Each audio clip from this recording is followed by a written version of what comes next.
Hello everyone, welcome back to my YouTube channel. I'm Naomi and this is Immigration News with Naomi, where we break down Canadian immigration updates and real-life cases to help you stay informed and protected. Today's story is an important and emotional one. It involves a Brazilian family in Canada who are now facing deportation after being abandoned by the very immigration consultant they trusted to help them regularize their status. According to a recent CTV national news report, this family came to Canada from Brazil with hopes of building a better and safer future. Like many newcomers, they relied on professional help to navigate Canada's complex immigration system. They hired a licensed immigration consultant, believing their case was being handled properly. However, the family says that consultant suddenly stopped responding. Calls and messages went unanswered. No updates. No guidance, no warnings. They were essentially ghosted. By the time the family realized something was wrong, critical deadlines had already passed. As a result, their immigration status fell out of compliance, and they were issued a removal order. Now, despite living in Canada and trying to follow the rules, they are facing deportation. CTV News reports that the family was shocked to discover that their situation had progressed this far without their knowledge. They believed their immigration file was still active and being managed. Instead, they were left vulnerable and unprotected by the person they trusted most in the process. This case highlights a serious issue in Canada's immigration system: accountability when licensed immigration consultants fail their clients. While consultants are regulated, this story shows that being licensed does not always guarantee proper service or communication.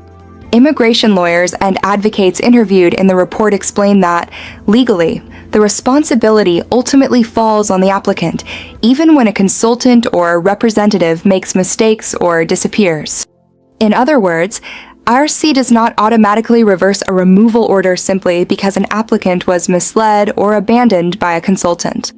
The family is now scrambling to find legal help, file complaints, and possibly request a last-minute intervention to stop the deportation.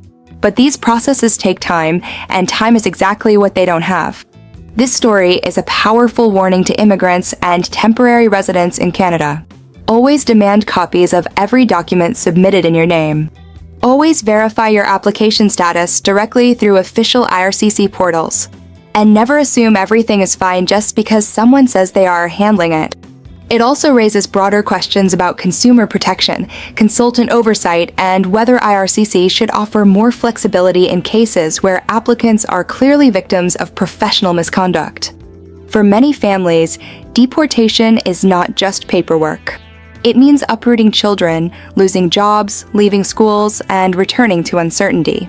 Cases like this remind us that one mistake, or one dishonest or negligent consultant, can have life-changing consequences. As this story continues to develop, we will be watching closely to see whether any humanitarian or legal relief is granted and whether the consultant involved faces disciplinary action. If you or someone you know is dealing with an immigration consultant, please take this as a lesson. Stay involved in your own file, ask questions, and double-check everything. Thank you for watching Naomi Immigration News. If this story was helpful or eye-opening, please like this video, subscribe to the channel, and share it so others can avoid the same situation.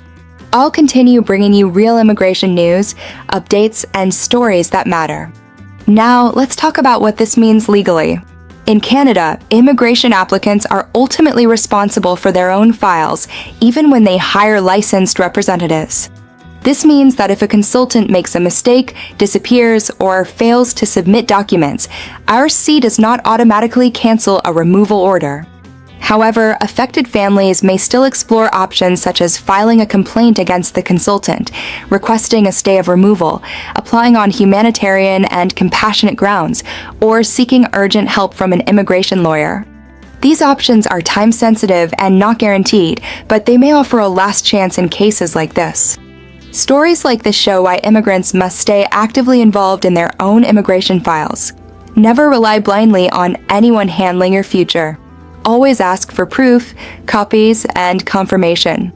If this story helped you understand the risks, please like, subscribe, and share Naomi immigration news so others can stay informed and protected.